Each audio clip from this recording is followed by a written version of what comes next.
Good morning, good afternoon, good evening, नमस्कार। कैसे हैं आप सभी? आई होप कि आप बहुत अच्छे होंगे और मैं बहुत अच्छी हूँ। फिर से आपके साथ हम और आप साथ-साथ आपके अपने अनुष्ठान चैनल पर। अ, अभी तक की जो हमने क्लासों में देखा, अभी तक जो हमारा टॉपिक चल रहा है कल की जो क्लास थी उसमें हमारा टॉपिक था सांख्य फिलॉसफी। सांख्य फिलॉसफी में हमने देखा मीनिंग ऑफ सांख्य फिलॉसफी और meaning of the Sankhya philosophy, meaning of the ये एपिस्टेमोलॉजी, मेटाफिजिक्स और एक्सियोलॉजी। तो ये अभी तक हम देख चुके हैं कि उसमें इस फिलॉसफी ने, इस फिलॉसफर के जो फिलॉसफर्स हैं उन्होंने क्या क्या इसमें बोला है और क्या दिया है, इस फिलॉसफी में क्या उनके थॉट हैं। अभी जो हम नेक्स्ट हमारा इसी को कंटिन्यू कर रहे हैं, इसी सांख्य फिलॉसफी में fundamental principle of Samkhya philosophy को हम पढ़ेंगे इसमें अभी। तो इन्होंने जो प्रिंसिपल दिए हैं, इसके मेन कोर प्रिंसिपल हैं, ये यहाँ पर हम देख लेते हैं कौन कौन से इसमें प्रिंसिपल हैं। तो फर्स्ट प्रिंसिपल है इनका, prakriti and force both are the basic element. जो सांख्य फिलॉसफी कहती है प्रकृति और जो फोर्स हैं दोनों दो मेन बेसिक एलिमेंट माने हैं इन्होंने, इन दोनों के सहयोग से, क्योंकि प्रकृति को इन्होंने जड़ माना है, सॉरी जो हाँ यस प्रकृति को इन्होंने जड़ माना है और जो इस ये पुरुष है वो चेतन तत्व है। तो जब दोनों के सहयोग होता है तभी इस सृष्टि का निर्माण होता है। और इस सृष्टि अगर दोनों का सहयोग, अगर जड़ है, जड़ पर चेतन तत्व का इफेक्ट नहीं आएगा, इंटरेक्शन नहीं होगा, तो इस सृष्टि का निर्माण नहीं होगा कुछ। और अगर चेतन तत्व है उस पर जड़ का इम्पैक्ट नहीं आएगा तो भी सृष्टि का निर्माण नहीं होगा। ये कहते हैं ऋषि कपिल मुनि ने कहा है कि सृष्टि का निर्माण तब तक नहीं हो सकता है जब तक इन दोनों का आपस में इंटरेक्शन ना हो, सहयोग ना हो। जब तक तभी इस सृष्टि का निर्माण होगा जब इन दोनों का इंटरेक्शन होगा। तो यहाँ पर इन्होंने दोनों बेसिक एलिमेंट्स हैं, इसी के आगे अदर एलिमेंट्स वो बनते हैं।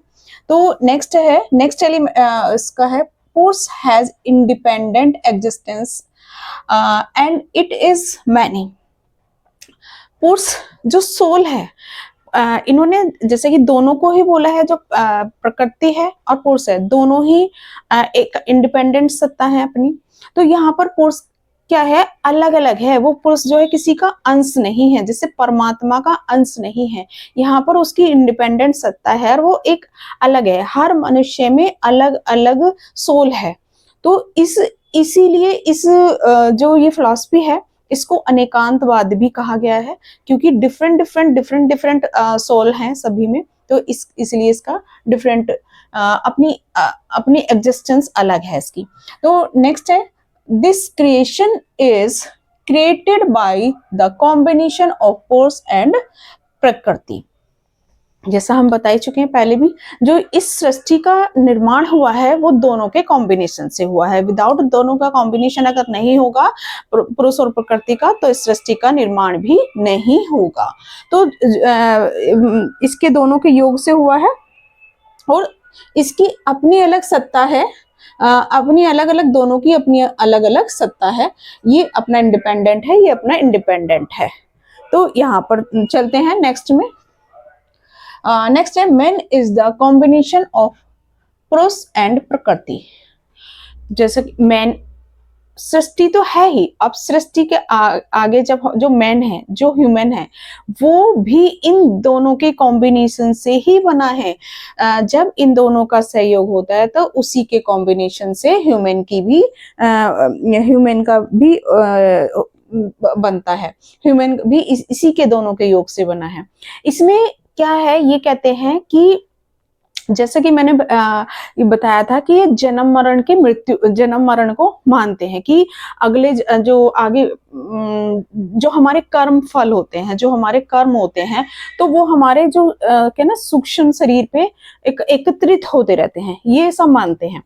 और जब वो कहते हैं ना आत्मा, जब हम पुरुष प्रकृति से अलग होती है, जब वो मरते हैं तो वो फिर से दूसरी उसमें प्रवेश करती है और वो फिर से जन्म लेती है। तो ये जन्म इसका जो साइकिल है वो चलता रहता है। तो इसको भी ये मानते हैं, तो इसलिए ये कहते हैं कि जो ये है, ये क्रिएशन इसके कॉम्बिनेशन से है।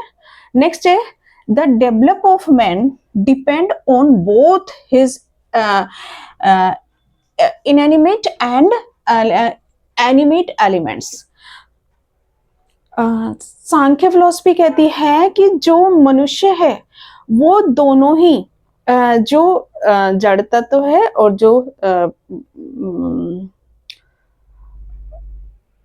जो प्रकृति है और जो पुरुष है, दोनों ही जो चेतन तत्व है और जड़ तत्व है, जो दोनों के मिलने से ही बना है। ह्यूमन जो है वो दोनों के योग का ही फल है, योग का ही फल है, सॉरी, दोनों के योग का ही फल है। अब उसका जो डेवलपमेंट भी जब इन दोनों के योग का फल है, तो वो इन दोनों का, इसका ह्यूमन का डेवलपमेंट भी इन दोनों पर ही डिपेंड करता है। इन्होंने जो सांख्य फिलॉसफी है, इन्होंने ह्यूमन का जो डेवलपमेंट को माना है वो 3 डायरेक्शन में माना है। 3 डायरेक्शन कौन कौन सी है? मेंटली, फिजिकली और स्पिरिचुअली, 3 डायरेक्शन में ह्यूमन का डेवलपमेंट होना चाहिए। तो यहाँ पर ये हो गया। नेक्स्ट है the ultimate aim of human life is liberation. ये सांख्य फिलॉसफी कहती है कि जो ह्यूमन है उसका अल्टीमेट जो एम है वो क्या होना चाहिए? लिबरेशन का, सॉल्वेशन का।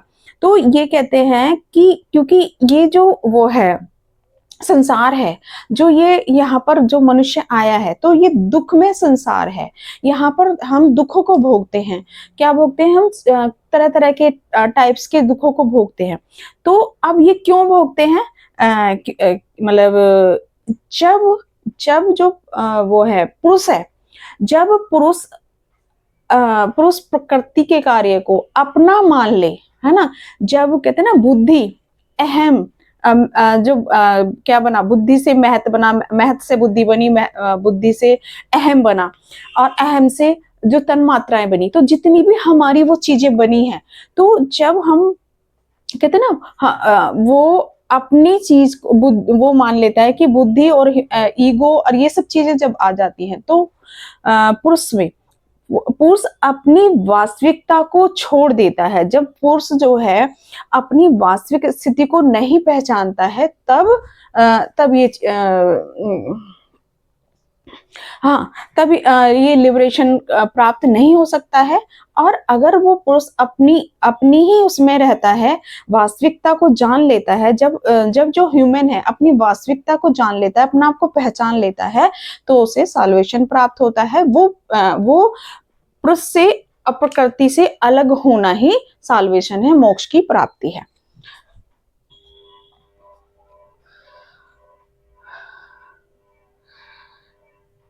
नेक्स्ट है ethically conduct is necessary for the follower of the path of yoga।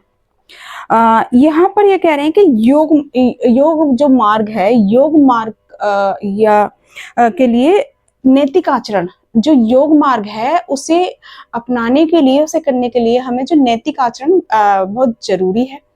वो कैसे? वो जब हम जो योग के साधन, जो योग साधन मार्ग है, अब योग साधन मार्ग का जो फर्स्ट जो हमारा वो है स्टेप है, वो क्या है? यम। जैसे कि 8 है, 8 में से जो फर्स्ट पद है वो है यम, और यम का अर्थ क्या है? मन, वचन और कर्म, संयम, मन, वचन और कर्म का संयम। तो यहाँ पर ये कह रहे हैं कि इसके लिए हमें क्या करना पड़ेगा? इसी पाने के लिए, सीढ़ी पर चढ़ने के लिए हमें जो 5 महाव्रत बताए हैं, कौन कौन से हैं? सत्य, अहिंसा, अस्तेय, अपरिग्रह और ब्रह्मचर्य। तो इनका पालन करते हुए, है ना, इनका पालन करते हुए जब हम इनका पालन करेंगे तब सेकंड स्टेज पे जाएंगे। और सेकंड स्टेज पे जो हमारे 5 हमारे क्या है? सोच, संतोष, तप, स्वाध्याय और प्राणिधान। इस योग के अनुसार इसी के आगे हम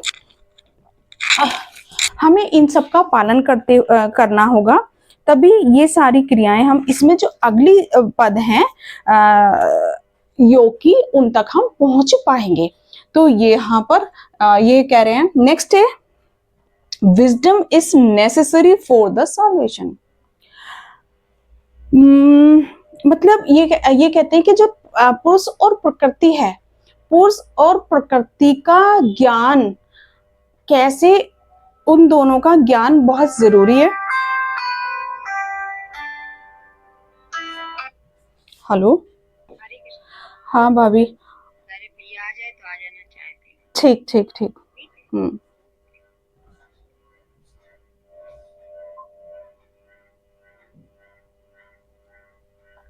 हाँ, तो हम थे ये wisdom is necessary for the solvation.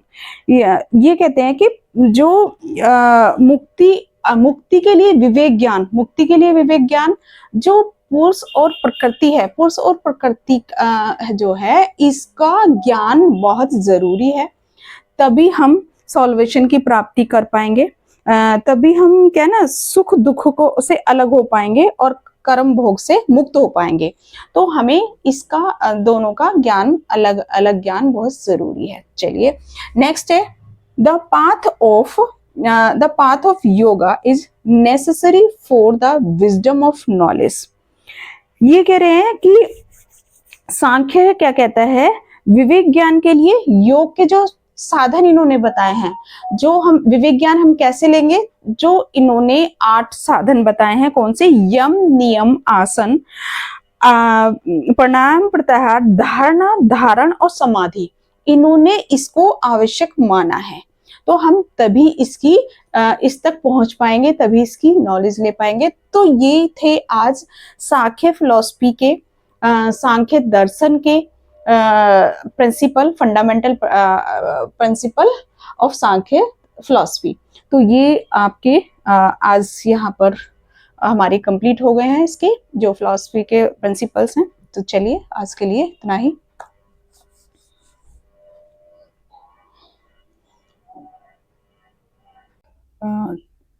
चलिए देखते हैं सांख्य जो आपकी फिलॉसफी है, जैसा कि हम देख रहे हैं इस चित्र में, पुरुष और प्रकृति, पुरुष और प्रकृति, पुरुष और प्रकृति के सहयोग से क्या बना है यहाँ पर, महंत और महंत से अहंकार, और यहाँ देख रहे हैं प्रकृति में 3 सतगुण रजोगुण और तमोगुण सम्मिलित हैं, जैसे कि हम पहले ही पढ़ चुके हैं। तो यहाँ चलते हैं, अभी जो हमारा इसमें हम पढ़ेंगे इसकी सांख्य फिलॉसफी के प्रिंसिपल देख लेते हैं, कौन कौन से प्रिंसिपल इन्होंने दिए हैं। यहाँ देखते हैं, ये इनके प्रिंसिपल्स हैं सांख्य फिलॉसफी के। फर्स्ट है prakriti and purusha both are the basic element. Second, this creation is created by the combination of nature and man. Puruष has independent existence and it is many. The develop of man depend on both his inanimate and animate elements. Next है man is the combination of prakriti and puruष. Fundamental ये principle है, ये भी इसके Sankhya philosophy के। Ethical conduct is necessary for the followers of the path of yoga. Next है the path of yoga is necessary for the wisdom and knowledge. The ultimate aim of human life is liberation. Next है wisdom is necessary for salvation. Detail में देख लेते हैं। Post prakriti interaction, the cause of creation, Sakya explains that men, Puruष and Prakriti come into connect creation beings. प्रकृति nature है, is active but unconscious. जो प्रकृति है यहाँ पर ये जड़ है, अनकॉन्शियसनेस है उसमें, वो कॉन्शियसनेस नहीं है। जो पुरुष है, पुरुष consciousness is aware but inactive, inactive. Together they create the world as we know it. Sankhya is one of the most rational scientific Indian philosophies, explaining the universe creation without God and emphasizing self-awareness for liberation. For liberation. Next, uh, this creation is created by the combination of nature and man. The universe is created by combination of Prakriti, nature and Purush-man unconsciousness. Uh, Unconsciousness. Prakriti evolved into the material world through 25 elements. 25 elements, the three guns, three guns, sattva, rajas, or tamas. Sattvagun, Rajgun, Tamogun drive creation and change into the universe. The purpose of creation is for us to experience life and attain moksha. Next, a force has independent existence and it is many. Force is many uh,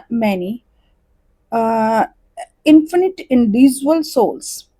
Unlike Vedanta, which believe in one universe consciousness, Brahma, Sakya state that there are many poses. Each individual has their own pus soul. Next, this explain why different beings have different experience and uh, destinies. Next, evidence that force is many. Different people experience different pains and pleasures. If prosa were one, experience would be the same for everyone. Everyone. Next, liberation, moksha, happen individually. One person alignment does not free others. Uh, Rebirth and karma affected individual differently, showing that each being has a unique soul. इसमें हम एक example देख लेते हैं. Hmm. Just like just like there are many lamps, each shining separately, Pursa exists in many forms but remain untouched by Prakriti change. Next. The development of the depend on both animate and animate uh, elements. Development depend on both inanimate body, mind, and animate consciousness, soul elements. Next, Prakriti nature provides the physical and mental aspect of man. Next step post consciousness gives awareness and meaning to life. The interaction of Purush and Prakriti enables experience, action, and growth. The three guns, Satyagun, Rajasgun, or Tamogun, influenced human development. Influence human developments. Next, the main is combination of Prakriti and Purush. Prakriti and Purush in Sakya. Purush, pure consciousness, the eternal, unchanging, passive observe. It is the sentient principle, but does not engage in action. Prakriti, the fundamental unconscious material reality that consists of the three guns, sattva gun, rajas gun, or तमगुण.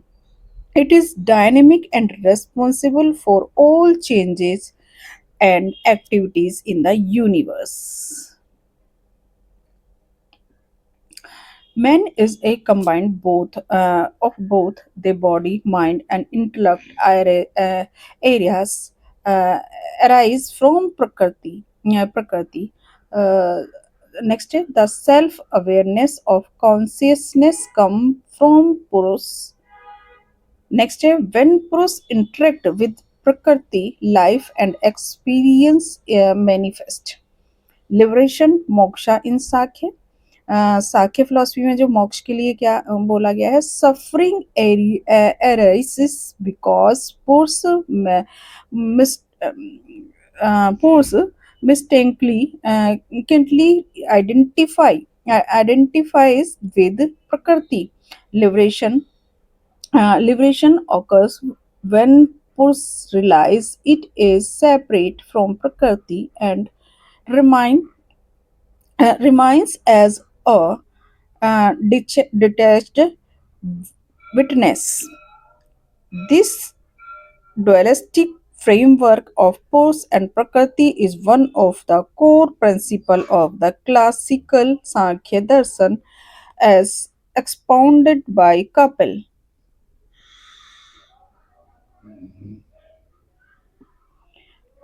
Next इसका principal है ethically conduct of necessary for the followers of the path of yoga ethically conduct in sankhya and yoga through sankhya is more focused on knowledge more focused on knowledge uh, knowledge and metaphysical dualism Professor Prakriti its teachings from the foundation of yoga which includes practical discipline for liberation in yoga philosophy as outlined by Patanjali ethically conduct yam and niyama is the first step in the enlightenment uh, eightfold path yes eightfold path which is essential for spiritual progress five yams social ethics restraints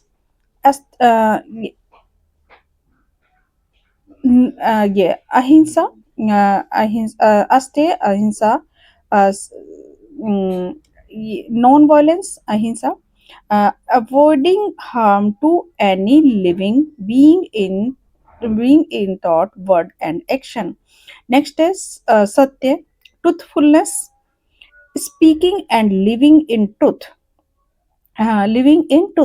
Next aste non stealing, not taking what does not belong to you.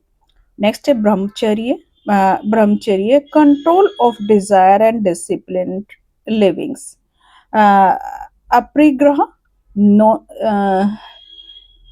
non possessiveness, letting go of material attachment. Next five niyamas personal ethics observance ये है आपका सोच purity सोचा सोच property sorry purity cleanness of body mind and surroundings santosa contentment being satisfied with what one has tapas discipline tapasya discipline ensuring and self discipline in practice svadhyaya ये self study svadhyaya self study study of scriptural and introspection स्पेक्शंस next है next है ईश्वरोध्यापा पानी धाना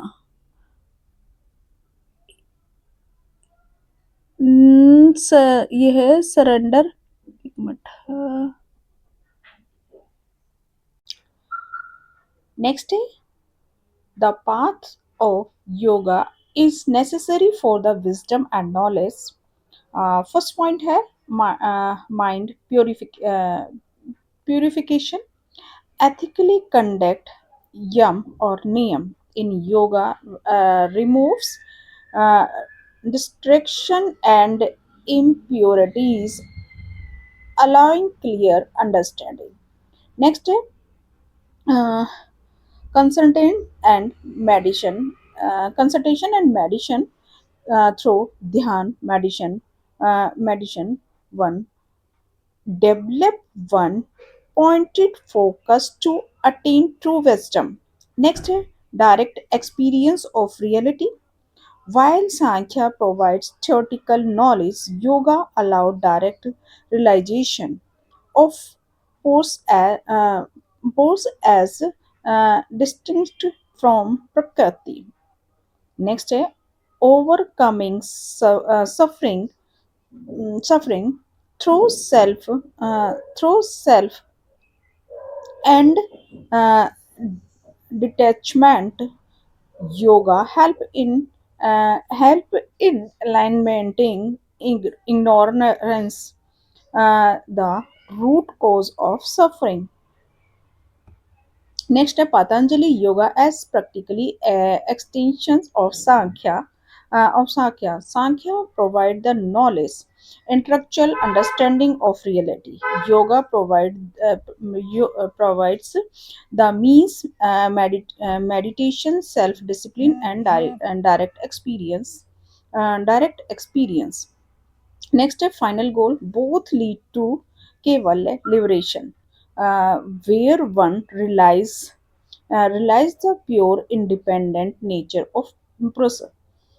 Thus, in Sankhya yoga philosophy, wisdom alone is not enough. One must practice yoga or to fully realize and experience the truth.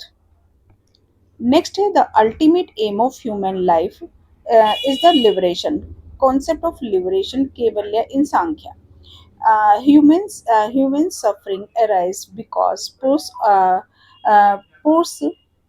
uh, falsely identifies with prakriti,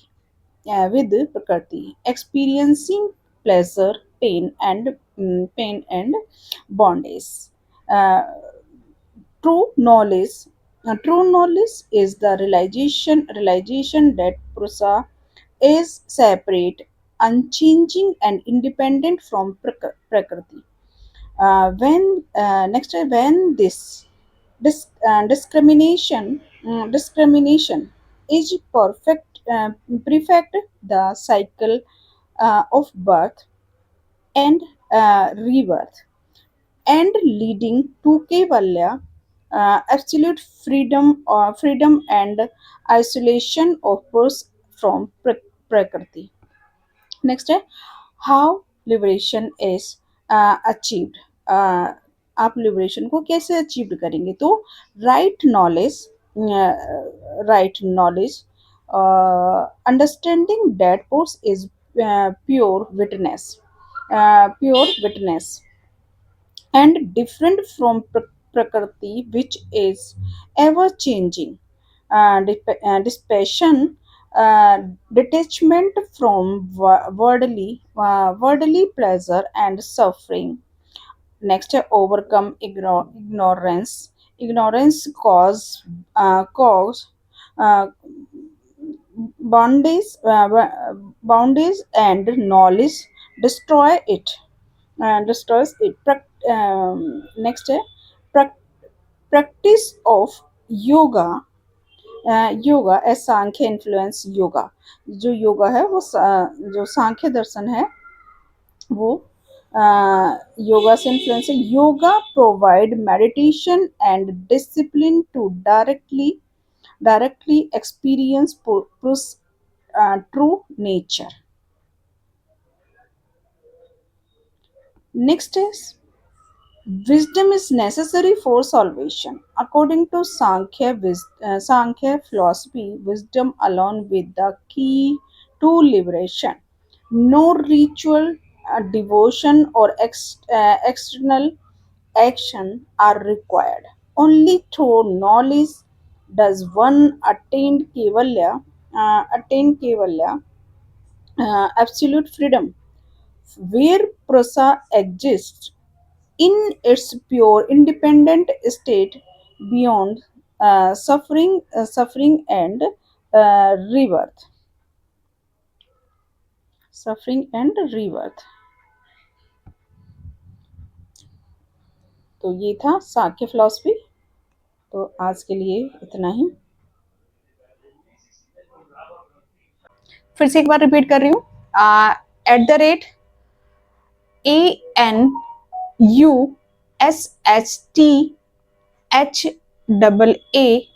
अनुष्ठान। तो आप इस चैनल को सब्सक्राइब जरूर कीजिएगा। धन्यवाद।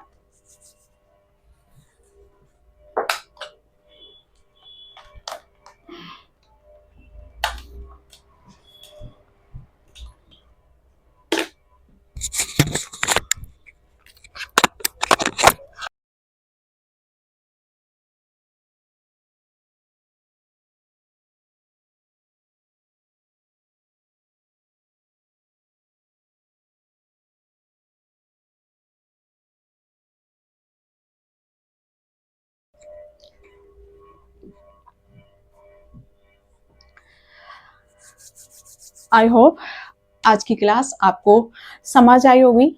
हमने जो पढ़ा, हमने सांख्य फिलॉसफी को पढ़ा, सांख्य फिलॉसफी के जो प्रिंसिपल्स हैं वो क्या कहते हैं, क्या उनके कोर प्रिंसिपल हैं, उसको हमने पढ़ा यहाँ पर। तो मैं ऐसी आशा करती हूँ कि आपको ये क्लास समझ आई होगी। और हाँ, एक और है कि आप इस क्लास को अपना YouTube चैनल पर जाकर जरूर देखिए, पूरी क्लास देखिए, तभी समझ आएगा। जब तक आप पूरा नहीं देखेंगे, आधा अधूरा देखेंगे तो चीजें समझ नहीं आती हैं। देखिए इन जनरल भी जब हम कहते हैं ना कहीं से कुछ नॉलेज ली, कहीं से कुछ नॉलेज ली, जब आधी अधूरा ज्ञान होता है तो वो कभी भी हमारा ज्ञान सक्सेस नहीं होता है।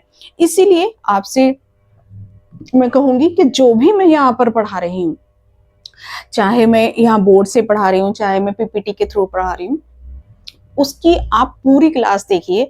जब आप पूरी क्लास देखेंगे तो समझ आएगा। तो इसीलिए आप आज के लिए हमने देखा कि हमारा कौन कौन से प्रिंसिपल हैं। तो चलिए आज के लिए इतना ही। और चैनल को सब्सक्राइब करना ना भूलें, लाइक करना ना भूलें, शेयर करना ना भूलें। शेयर जरूर कीजिएगा ज़्यादा से ज़्यादा।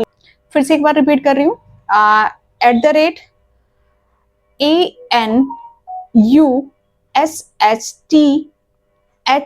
@ANUSHTHAAN अनुष्ठान। तो आप इस चैनल को सब्सक्राइब जरूर कीजिएगा। धन्यवाद।